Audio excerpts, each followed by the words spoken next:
습니다. 느헤미야 2장 11절부터 20절까지 말씀입니다. 10절부터 20절까지 말씀. 느헤미야 2장 10절부터 20절까지 말씀입니다. 우리 10절 말씀 한 목소리로 읽습니다. 시작. 호론 사람 산발락과 종이었던 암몬 사람 도비야가 이스라엘 자손을 흥왕하게 하려는 사람이 왔다 함을 듣고 심히 근심하더라. 아멘. 창업했다가 1년 안에 문 닫는 비율이 이제 90%라고 합니다. 90%. 그다음에 10년 동안 계속 창업한 것을 지속하는 경우가 5% 정도라고 합니다. 그러니까 이제 창업하면 거의 95%는 10년을 넘기지 못한다는 거죠.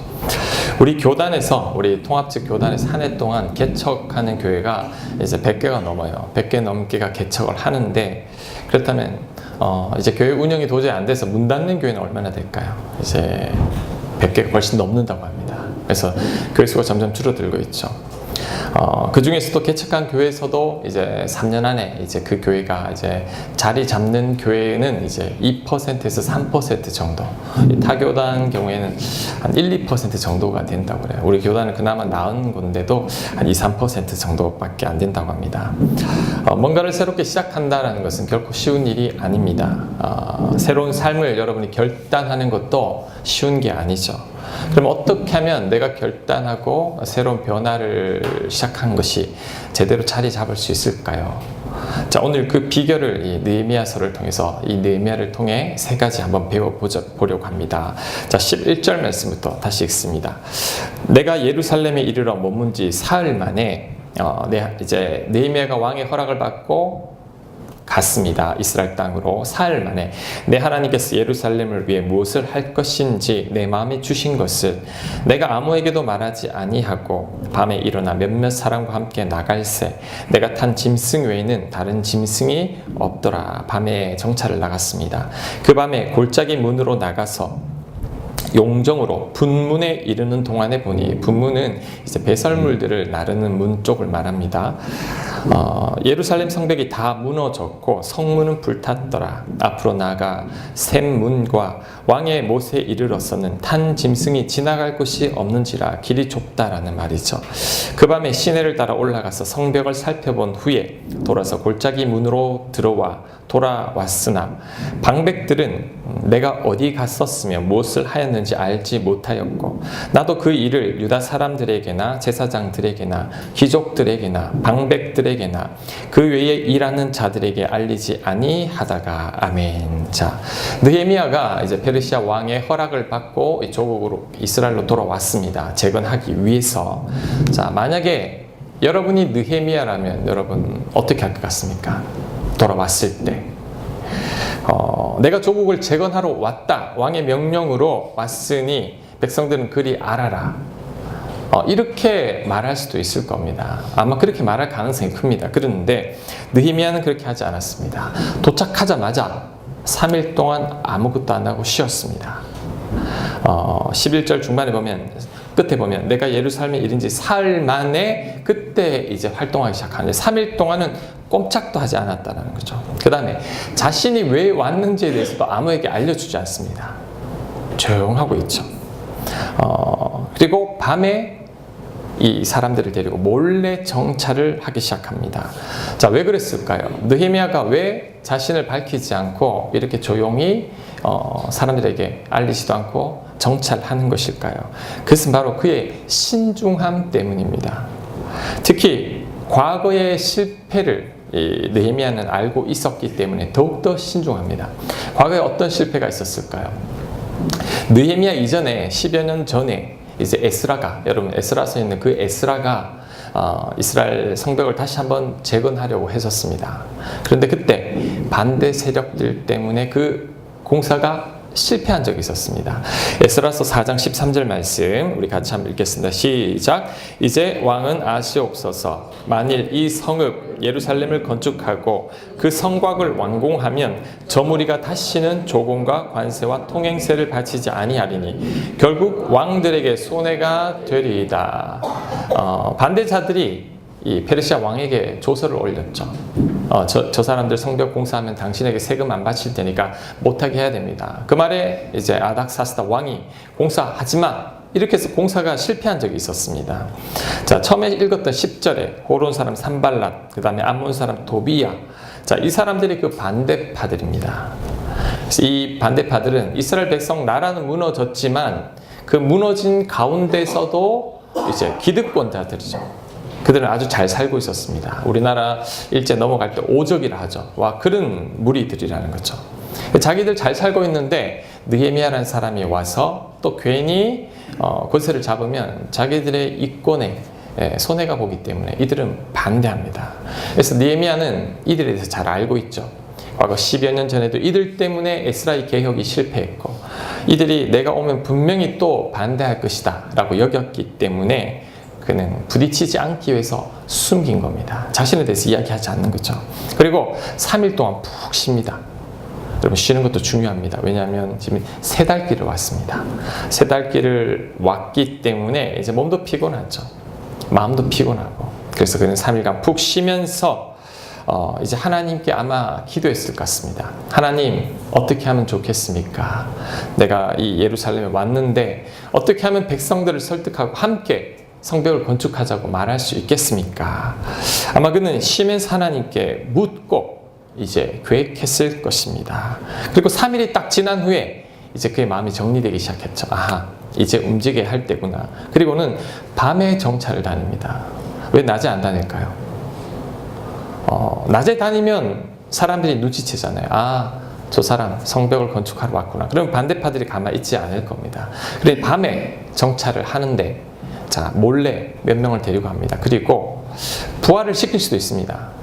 밑에 사람들을 시켜가지고 정찰해보라고 이야기할 수도 있을 텐데 그렇게 하지 않습니다.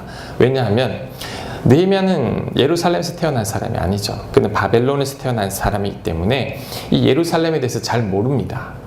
예루살렘도 잘 모르는 이방인이 갑자기 와서 성벽을 재건하겠다 하면 백성들이 느헤미야 말을 따르지 않죠. 무시하죠. 그렇기 때문에 그는 본인이 직접 살펴보는 거죠. 전체를 파악합니다. 얼마 정도 허물어져 있고 어떻게 공사해야 될지를 그가 계획하기 위해서 그는 정찰을 하는 것입니다. 자, 이것을 볼 때 이 느헤미야가 서두르지 않는다라는 것을 볼 수 있죠. 왕이 보내서 왔다고 그는 떠벌리지 않습니다. 그리고 신중하게 철저하게 준비하면서 예루살렘 성벽을 재건할 계획을 짜고 있는 거죠. 자, 제가 울산 청년 창업 지원센터에서 실패한 창업가들이 말하는 창업 실패 이유와 원인 7가지에 대해서 제가 한번 읽은 적이 있는데, 여러분, 창업해서 실패하는 사람들이 1년 안에 90% 문 닫는다 그랬죠. 그들이 왜 실패했는지 그 원인을 찾아보니까 7가지가 있는데 그 중에 3가지 순서대로 제가 한번 읽어드릴게요. 자, 준비가 안 되었는데 조급한 마음으로 시작했다. 준비 안 됐을 때 조급하게 시작하면 실패한다. 2번째, 처음부터 무리하게 시작했다. 대출 받고 빚내가지고 무리하게 하면 또 실패한다는 거죠. 3번째, 사업 계획도 없이 잘 될 거라는 이 믿음만 가지고 시작했다는 거. 잘 될 거야. 돈 많이 벌 거야. 할 수 있어. 계획도 없이. 그러다가 망했다라는 거죠. 자, 그런데 느헤미야를 보면 이 3가지 다 해당되지 않습니다. 자, 왕의 명령이죠. 그리고 그에게는 건축할 재료도 많이 있습니다. 하지만 그는 서두르지 않죠. 무리하게 진행하지 않고 기다리고 신중하고 전체를 파악하면서 계획하고 있다는 거죠. 자, 여러분, 우리도 이 대목을 배워야 합니다. 여러분이 살아가면서 어려움을 겪거나 실패하는 이유가 있을 겁니다. 뭘 때문일까요? 한번 가만히 살펴보면 조급한 마음, 신중하지 못했기 때문에 우리가 일을 그르치는 경우가 많이 있습니다. 교회도 그래요. 담임 목사님이 보통 바뀔 때 교회가 큰 어려움을 겪습니다. 왜 어려움을 겪을까 내가 가만히 생각해 보니, 그리고 많은 교회들을 봐오니 느낀 것은 이제 새로운 목사님들께서 너무 서두른다라는 거죠. 신중하지 않다라는 겁니다. 교회든 어느 다른 사람들이 모이는 집단에는 그 교회나 집단만이 가지고 있는 독특한 문화와 방식이 있습니다. 그것을 무시하는 거죠. 이제 새로 부임한 목사님이 딱 와보니 눈에 거슬리는 것들이 막 보이기 시작하는 거죠. 그러면서 처음부터 막 바꾸기 시작합니다. 신중하지 않은 거죠. 기다리지 않는 거죠. 그리고 자신이 생각하기에 옳다고 여기는 것, 그리고 자신이 경험한 것들을 바탕으로 무리하게 추진하다가 교인들과의 얼마나 많은 갈등을 겪고 있는지 모른다라는 거죠. 교회뿐만 아닙니다. 어떤 직장이나 사람들 모이는 곳에서는 항상 그런 일들이 있습니다. 우리 가정도 그렇죠. 우리 가정의 어려움을 왜 겪느냐? 사업에 실패하거나 경제적인 어려움을 겪는 것도 조급한 마음 때문이라는 거죠. 무리하기 시작합니다. 잘 될 거야. 이거 투자하면 아마 잘 될 거라는 그냥 막연한 기대. 그것 때문에 실패를 경험한다라는 거죠. 여러분, 지금까지 살아오면서 여러분 큰 소리 치다가 그대로 안 된 경우가 얼마나 많습니까? 저도 많습니다. 학교 다닐 때 보니 시험 치고 나면 애들 항상 시험 잘 쳤다고 한 애들 치고 잘 치는 애들이었고, 이번에 대학교 꼭 합격할 것 같더라고 큰 소리 치는 애들 치고 합격하는 경우를 거의 못 봤습니다. 정말 공부 잘하는 애들은 말이 없어요. 성적으로 그냥 증명하는 거지 큰 소리 치고 신중하지 않게 말하는 사람들 치고 잘 되는 경우가 없다라는 거죠. 자, 여러분이 느헤미야였다고 생각해 보십시오. 이스라엘 땅에 딱 갔을 때 어떻게 했을 것 같습니까? 분명 목에 힘주고 큰 소리 쳤을 겁니다. 내가 재건하겠다. 페르시아 왕이 자재들을 다 주었으니 백성들은 나를 따르라. 아마 이렇게 큰 소리 쳤을 것 같은데 느헤미야는 오히려 숨깁니다. 그에게는 재건할 재료들도 다 가지고 있고 왕의 명령도 있었지만, 자, 서두르지 않는 거죠. 여러분, 실력 있다고 돈 있다고 다 되는 게 아닙니다. 서두르지 않는 신중함과 철저한 계획이 있어야 됩니다. 자, 그리고 이것을 좀 더 깊이 한번 적용해 볼게요. 자, 여러분 가정에 서로 간에 상처를 많이 주고받는 이유도 우리의 조급함 때문입니다. 성급한 마음 때문이죠. 성급한 사람, 조급한 사람들은 잘 기다리지 못합니다. 자기 뜻대로, 자기 시간에, 자기 방식대로 되지 않으면 나도 모르고 화를 내고 짜증을 내죠. 소리 지르게 되죠. 가족들이 상처를 입는다라는 거죠. 이 조급한 마음들 때문에. 자녀들도 마찬가지죠. 우리 자녀들을 잘 기다려주지 못하잖아요. 우리 자녀들을 바라볼 때 내가 정한 시간에 이 정도까지 와야 되는데 우리 아이들 못 따라옵니다. 조급한 마음에 잔소리하고 화내고 막 소리 지르다 보니 우리 자녀들하고도 관계가 멀어지게 되는 것입니다. 그래서 여러분들이 지금 뭔가를 새로 시작하려고 할 때, 그리고 새로운 사람들과의 관계 속에 들어갈 때, 새로운 삶을 한번 살아보려고 결단할 때 제일 중요한 것은 신중해야 됩니다. 서두르지 마십시오. 급하게 하는 것은 하나님의 뜻이 아니라 그랬죠. 좀 더 기도하고 신중하게 생각한 후에 해야 된다는 거죠. 자, 그 다음 중요한 것이 뭐냐면 하나님의 뜻 안에 있는지를 살펴봐야 합니다. 자, 12절 말씀, 자, 제가 한번 읽겠습니다. 내 하나님께서 예루살렘을 위해 무엇을 할 것인지 내 마음에 주신 것을, 자, 이것을 볼 때 느헤미야가 이 성벽을 지금 재건하려는 것은 개인의 생각이 아니라는 거죠. 하나님께서 느헤미야의 마음에 주신 것입니다. 이것이 정말 중요합니다. 왜? 하나님께서 하라고 하셨다, 하나님의 뜻이다라는 확신이 있으면 웬만한 어려움이 있어도 절대 흔들리지 않습니다. 자, 저를 한번 보십시오. 자, 여러분, 믿는 사람들이, 우리 신앙인들이 결혼할 때 뭘 제일 많이 고민하죠? 하나님, 저 사람이 내 짝이 맞습니까? 하나님께 묻잖아요. 기도하잖아요. 이제 결혼한 부부들, 이렇게 젊은 부부들 신방 가면 만나잖아요. 우리 남편분이 없는데 이제 구역장님들하고 딱 만나면 이제 부부들 이야기합니다. 그때 하소연을 하기 시작합니다. 목사님, 제가 결혼을 잘못한 것 같아요. 그때 우리 부모님 반대할 때 그때 하지 말았어야 됐는데, 내가 지금 이 남편만 얼마나 고생하는지 모릅니다. 내가 장가를 잘못 가서 얼마나 고민하는지 모릅니다. 이 젊은 부부를 만나니 아내한테 말하니 또 남편 탓하고 남편 만나니 아내 탓하는데 왜 이럴까요? 정확한 하나님께서 맺어주신 짝이라는 확신이 없기 때문에 그래요. 결혼할 때 이거 확실히 물어야 됩니다. 자, 진짜 하나님이 나에게 주신 짝이라는 확신이 있으면 더 이상 후회하지 않습니다. 다투고 싸우고 살다 보면 힘든 일도 있잖아요. 그때 하나님이 나에게 주신 짝이라는 확신이 있으면 그래, 내가 부족해서 그런가 보지. 하나님께서 나를 거룩한 사람으로 만들려고 내 배우자를 통해 나를 다듬나 보다, 이렇게 생각을 하지만 하나님이 주신 주신 짝이라는 확신이 없으면 그때부터 후회하기 시작합니다. 내가 잘못한 거 아니야? 잘못 결혼한 것 아니냐? 항상 갈팡질팡하죠. 근데 하나님의 뜻이란 확신이 있으면 흔들리지 않는다라는 거죠. 개척 시작할 때도 제가 가장 많이 기도한 부분, 이 부분입니다. 정말 이 개척이 하나님 뜻이 맞습니까? 하나님, 제가 하나님 뜻도 아닌데 내가 하다가 실패하면 어떡합니까? 얼마나 오랫동안 기도했는지 모릅니다. 여러분, 뭔가를 시작하려고 할 때, 그리고 뭔가를 계획할 때, 그리고 선택할 때 항상 12절 말씀을 기억해야 됩니다. 하나님께서 내 마음에 주신 것일까? 내가 하려는 게 하나님의 뜻에 맞을까? 자, 이것에 대한 정확한 응답을 받고 시작해야 됩니다. 정확한 하나님의 뜻이라는 확신을 갖고 시작하면 후회하지 않아요. 아무리 힘든 일이 닥쳐도, 아무리 큰 고난이 닥쳐도 흔들리지 않게 됩니다. 자, 여러분, 느헤미야가 이제 52일 동안 이제 성벽을 재건하기 시작하는데 이제 계속해서 어려움이 생깁니다. 어려움과 환란과 반대파들, 심지어는 이 같은 내부에서도 갈등을 일으키는데 느헤미야는 흔들리지 않습니다. 왜?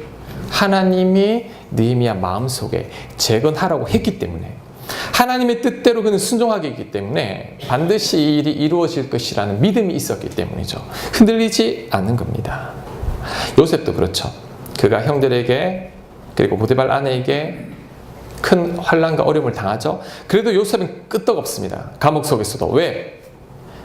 해와 달과 열한별이 언젠가는 자신에게 절할 날을 그는 믿었기 때문이죠. 하나님이 주신 꿈을 붙들었기 때문입니다.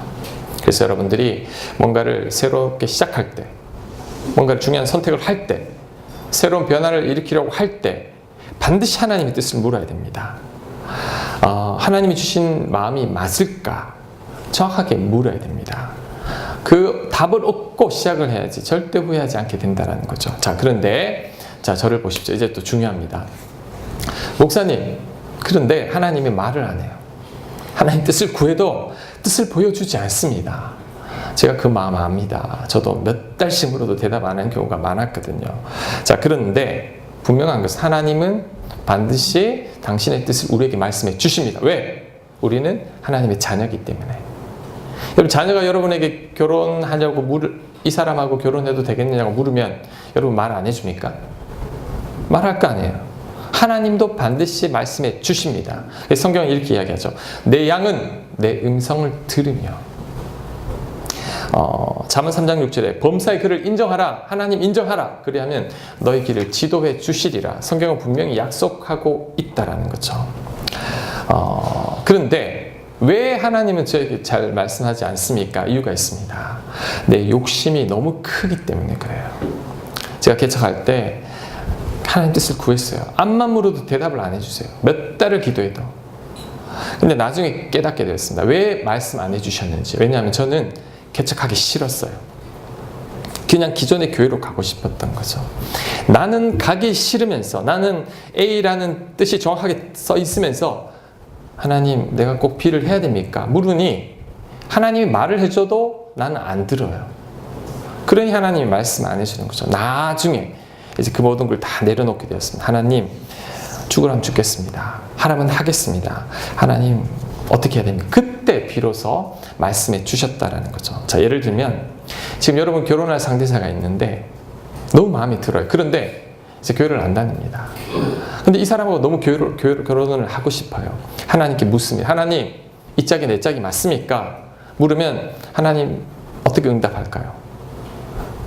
안 들립니다. 하나님 소리가. 왜? 나는 이 사람하고 이미 결혼할 뜻이 너무나 확고히 서 있기 때문에 뭐라고 해도 안 듣기 때문에 안 들립니다. 하지만 언제 들리느냐? 하나님 뜻이 아니라면 이 사람 포기하겠습니다. 하나님, 당신의 뜻을 말씀해 주십시오라고 할 때, 그때 이제 하나님의 뜻이 들리기 시작합니다. 그래서 여러분, 분명합니다. 여러분이 100% 하나님 말씀대로 순종할 마음만 있다면 하나님은 지금도 여러분에게 말씀합니다. 근데 왜 말씀하지 않느냐? 나는 순종할 뜻이 없어요. 아직까지 내가 하고 싶은 게 너무 큽니다. 그러면 안 들린다라는 거죠. 자, 요한복음 7장 17절 말씀 우리 같이 한번 읽겠습니다. 시작. 사람이 하나님의 뜻을 행하려 하면 이 교훈이 하나님께로부터 왔는지 내가 스스로 말함인지 알리라. 하나님 뜻을 행하려 하면, 이게 중요합니다. 내 뜻이 아니라 하나님 하라면 다 하겠습니다라고 할 때, 그때 아하, 지금 내가 하려는 게 내 생각인지 하나님으로부터 왔는지를 알게 된다라는 거죠. 그래서 여러분, 저는 확실하게 이야기합니다. 하나님 뜻을 구하고 정확한 응답을 받고 움직여야 됩니다. 시간이 걸려도 괜찮아요. 몇 달 늦어져도 괜찮습니다. 이 확신 없이 가면 조금만 어려운 일이 생겨도 후회합니다. 내가 잘못된 선택을 했구나. 내가 왜 그랬을까? 평생 후회합니다. 하지만 하나님 뜻이라는 확신이 딱 섰으면 웬만한 어려움이 와도 끄떡없습니다. 나는 이게 하나님 가라고 하신 이 길이니까 전혀 문제가 없게 되는 것이죠. 그래서 여러분, 뭔가 하려고 할 때, 새로운 시도를 할 때, 선택할 때 정확하게 하나님의 뜻을 묻고, 시간이 걸려도 괜찮습니다. 나중에 가속도가 붙습니다. 하나님께서 도와주시면 좀 늦게 가더라도 느헤미야처럼 신중하게 기다리고 시작할 때, 그때 하나님께서 계속 그에게 크신 은혜를 내려주는 겁니다. 자, 이렇게 하나님의 뜻 가운데 이제 이스라엘 전체 사정을 다 파악하고 이제 성벽을 어떻게 재건해야 될지를 이제 느헤미야는 그렸죠, 마음속으로. 그때 이제 비로소 백성들에게 이야기합니다. 17절. 후에 그들에게 이르기를 우리가 당한 곤경은 너희도 보고 있는 바라. 예루살렘이 황폐하고 성문이 불탔으니 자, 예루살렘 성을 건축하여 다시 수치를 당하지 말자 하고, 또 그들에게 하나님의 선한 손이 나를 도우신 일과 왕이 내게 이른 말씀을 전하였더니 그들의 말이 일어나 건축하자 하고 모두 힘을 내어 이 선한 일을 하려 하매. 자, 느헤미야가 어떻게 백성을 설득하고 있죠? 자, 17절에 우리가 당한 공경. 느헤미야는 이 예루살렘에 사는 사람 아니죠. 그런데 우리다, 너희들과 나는 하나다, 같은 민족 아니냐, 한 마음이 되었죠. 그 다음에 하나님의 선한 손이 나를 도우신 일과 간증을 합니다. 이 아닥사스다 왕하고 있었던 이야기에 대해서 간증을 했겠죠. 그러니까 이스라엘 백성은 하나님을 믿는 백성들이니 하나님께서 도와주셨다 그러니까 갑자기 이 마음속에서 이 동기가 막 불일 듯 일어나는 거죠. 그 다음 왕이, 아닥사스다 왕이 내게 이른 말씀, 건축할 자재들을 다 공급해 주셨다라는 것. 자, 그 말을 하자마자 백성들이 다 설득당합니다. 지금 느헤미야가 뜬구름 잡는 소리를 하는 게 아니죠.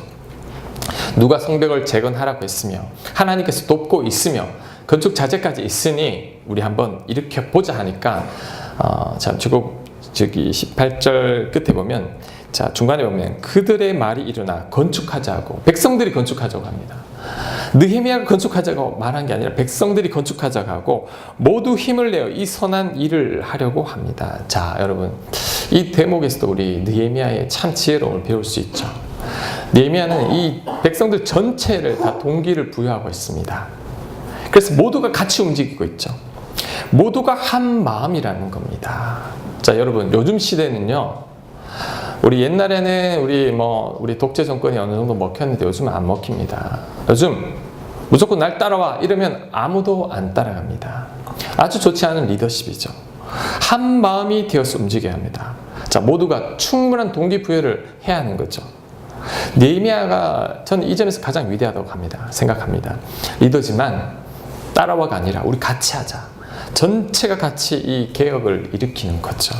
자, 교회도 마찬가지입니다. 자, 여러분, 이제 앞으로 교회가 이제 계속해서 여러 가지 사역을 하거나 이제 교회가 자라다 보면 분명히 중요한 결정을 할 때가 있습니다. 그때 어떻게 해야 되느냐? 첫 번째, 하나님의 뜻을 먼저 물어야 됩니다. 정확한 하나님의 뜻이 올 때까지 기다려야 돼요. 괜찮아요. 그 시간이 얼마인지든 1년이 될지 2년이 될지 상관이 없습니다. 일단 하나님의 뜻을 묻고, 자, 그 다음 하나님의 뜻이라는 확신이 있으면 그 다음 전부가 한 마음이 되어야 됩니다. 반은 옳고 A이고 반은 B라 그러면 멈춰야 됩니다. 전부가 한 마음이 되어야 되죠. 지금 느헤미야가 성벽 건설하는데 누가 반대합니까? 백성들 전체가 찬성하고 있습니다. 그래서 한 마음이 되어야 되죠.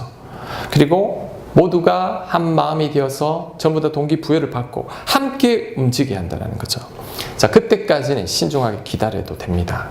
나서지 않아도 된다는 거죠. 가정도 마찬가지입니다. 가정에서 뭔가 결정하려고 할 때 먼저 하나님 뜻을 구하고 하나님 뜻이라는 확신이 있어도 날 따라와 하면 안 됩니다. 우리 아버지라고 따라와 이렇게 하면 안 된다는 거죠. 설득을 해야 되죠. 같이 움직이자. 자녀들의 충분한 동의를 얻고 한 마음이 되었을 때 그때 움직이면 환란이 와도 넘어지지 않지만 분명히 새로운 변화를 일으키려 하면 환란이 따라오게 되어 있습니다. 그때 왜 넘어지느냐? 전체가 한 마음이 되지 못했기 때문이죠.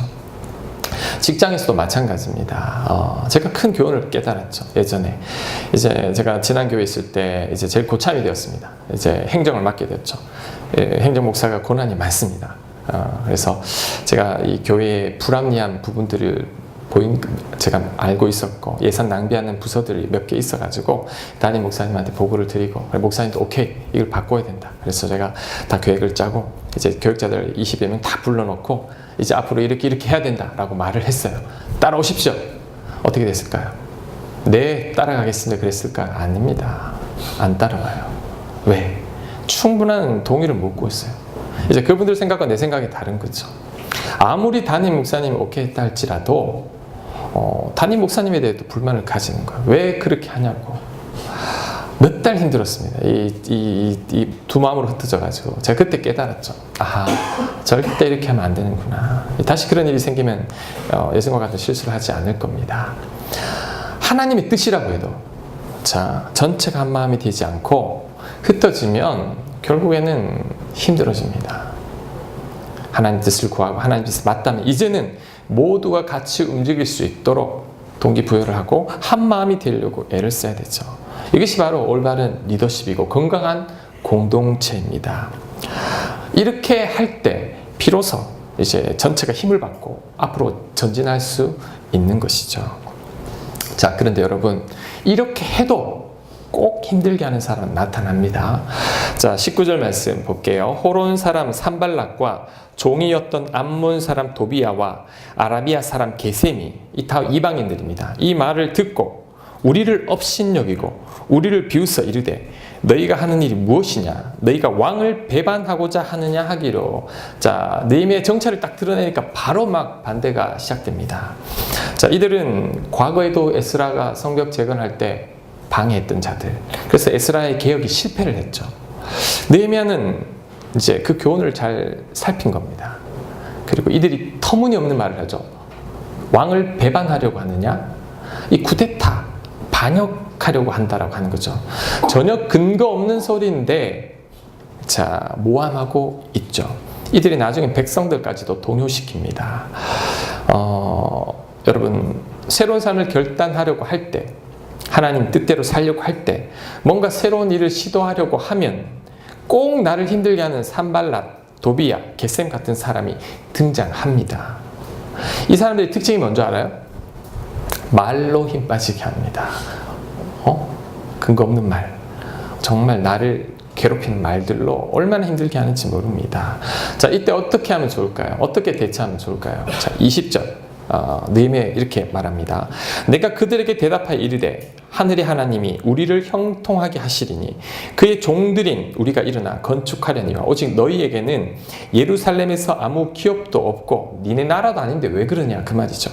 권리도 없고 기억되는 바도 없다 하였느니라. 자, 느헤미야는 이렇게 이야기합니다. 하나님이 우리를 형통케 하실 것이다. 하나님이 계획하신 바다. 그러니 우리는 그 말씀에 순종해서 성벽을 건축할 뿐이다. 너희들 상관하지 말라고 이야기합니다. 특별히 느헤미야의 이 다른 점이 뭐냐? 변명하지 않습니다. 나 반역하려고 한 게 아니야. 그 사람들 초대해서 그게 아니라고 그들을 설득하고 하지 않는다라는 거죠. 왜? 설득이 먹히지 않습니다. 반대파들은 암만 이야기해도 안 듣습니다. 그러니까 그냥 하나님 뜻 붙들고 그냥 믿음으로 전진하는 거죠. 그들의 말에 말려들지 않습니다. 그는 하나님에 대한 확신을 가지고 그냥 앞으로 나아가고 있습니다. 여러분, 자, 저를 다시 한번 보세요. 여기서 또 중요한 걸 배울 수 있습니다. 기도하고 하나님의 뜻을 구하는 게 중요하다고 하는 이유가 바로 여기에 있습니다. 하나님의 뜻이라면 이 순간에 나를 힘들게 하는 사람을 만나도 흔들리지 않습니다. 왜? 하나님이 나로 하여금 가라. 저도 이곳의 교회를 시작할 때 이런 분들이 있었어요. 얼마나 저를 힘들게 했는지. 이분들의 특징이 말로 확 저를 낙심시키고 절망하게 하고 교회가 세워지지 못하게 하고. 자, 그런데 어떻게 버텼느냐? 하나님께서 가라고 했지 않느냐? 하나님께서 이곳에 세우라고 했지 않느냐? 그 말씀 붙들고 그냥 왔죠. 오다 보니 여기까지 오게 되었다라는 것이죠. 여러분, 그리고 이 산발랏 도비아 게셈은 영적으로 보면 이 사단마귀라고 합니다. 이 해석가들은 그렇게 이야기합니다. 어차피 이들은 이방인들이죠. 같은 공동체에 있었던 사람들이 아니라는 거죠. 이들이 에스라를 넘어뜨린 존재요. 이스라엘 개혁을 방해했던 세력인데 우리들을 괴롭히는 이와 같은 세력들이 늘 곁에 존재한다는 것을 알아야 됩니다. 특별히 여러분, 건강한 교회가 자리 잡기 위해서는 반드시 이런 사람들을 만나게 됩니다. 외부의 공격들이 있다는 거죠. 그때 우리가 해야 될 것은 우리는 믿음으로 하나님의 뜻을 구하고 우리만 한 마음이 되면 돼요. 그리고 전진하다 보면 하나님께서 도와주신다라는 거죠. 괜히 그 사람들 만나가지고 해명하고 오해를 풀려고 해봤자 시간만 낭비입니다. 부딪힌다고 해서 해결되는 것들이 아니다는 거죠. 이런 분들은 어디서든지 존재하기 때문이라는 거죠. 그냥 하나님 붙들고 믿음으로 가다 보면 하나님께서 이제 해결해 줄 건 다 해결해 주십니다. 지난 화요일 날 이제 필리핀 우리 선교팀들, 우리가 후원하고 있는 우리 대학생들이 이제 한국을 방문하게 되었죠. 한국을 방문하게 되어가지고 우리 교회를 왔습니다. 그때 목사님하고 이런 이야기를 하다가 그 교회가 기도 제목이 있었어요. 한 1년 반쯤 전에 이제 그 교회 안에 우리 한 청년이죠. 이제 복음을 전하고 그를 세운 자인데 그가 이제 교회를 필리핀 정부에다가 노동부에다가 고소를 했습니다. 노동력 착취, 여러 가지 빌미들을 재서. 근데 그런 일이 없었는데. 그런데, 그 사람이 이제 이 교회를 넘어뜨리려고 7년 전부터 준비를 했었다라는 거예요. 7년 전부터. 치밀하게 자료들을 모으기 시작하고. 저 누군지 알아요. 왜냐하면 우리 선교팀 갔을 때 우리에게 같이 고기도 구워주고 같이 밥도 먹고 계속해서 도와주셨던 분이거든요. 2년째 갔을 땐 제가 고마워서 옷도 하나 선물했던 그분인데 돌아가신 장영무 목사님이 이제 그분을 차기 목사님으로 생각을 했던 거죠. 현지 목사님으로 세워야겠다라고 생각하고 제자 훈련하고 교회에서 집도 제공하고 모든 정성을 다 쏟았는데 그분이 이제 그 교회를 넘어뜨리려고 고소하고 그랬다라는 거죠.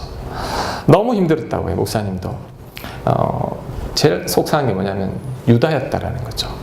절대 그 사람이 그럴 줄 몰랐는데 그 사람이 교회를 넘어뜨리려고 했는데 그게 너무너무 마음 아프다는 거죠. 최근에 재판 결과가 나왔는데 보통 이런 경우에는 외국인과 필리핀 사람들 사이에 붙은 재판은 거의 외국인이 승리하는 경우는 없다고 그래요. 한 번도 없다 그러는데 정부에서 교회 편을 들어준 거죠. 아무 혐의도 없는데 왜 그렇게 했느냐. 그래서 이분 교회 편을 들어주었다라는 거죠. 그래서 이 재판이 마무리를 했는데 지금도 협박 문자를 계속 보낸다고 해요. 그래도 하나님께서 그 1년 반 동안에 힘들었지만 이제 교회에 여러 가지 필요한 서류들, 여러 가지 자료들을 다 모으게 하셨다라는 것. 교회가 다시 한번 재정비되었다라는 거죠. 제가 그 이야기를 들으면서 정말 사람들은 믿을 수가 없구나. 산발랏 도비아 게셈과 같은 사람들 어디에든지 있구나. 어떻게 버텨내느냐. 그들과 상대해서 뭘 하려고 해도 별로 안 됩니다. 그래, 그때는 하나님을 믿는 믿음으로 하나님께서 교회를 세우셨으니 그 필리핀의 교회를 세우셨잖아요. 하나님 붙들고 기도하며 나갈 때 이제 저절로 다 정리가 된다라는 거죠. 참 그 소식 듣고 참 속상했는데 그래도 마침 또 감사한 것은 우리 필리핀 우리 청년들이 와가지고 특송을 했어요. 그래서 우리가 이렇게 학비를 후원하고 있으니까 감사하죠. 우리 15명인데 주일에는 다 스케줄이 다 있어가지고 우리 교회를 방문할 수가 없어서 대신에 우리가 찬양을 하겠습니다. 우리 한국말로 연습을 해서 우리 찬양을 하는데 제가 그 찬양을 듣고 얼마나 은혜를 받았는지 모릅니다. 우리 불 한번 꺼주시고 우리 이 찬양 한번 보고 우리 예배 마무리하도록 하겠습니다.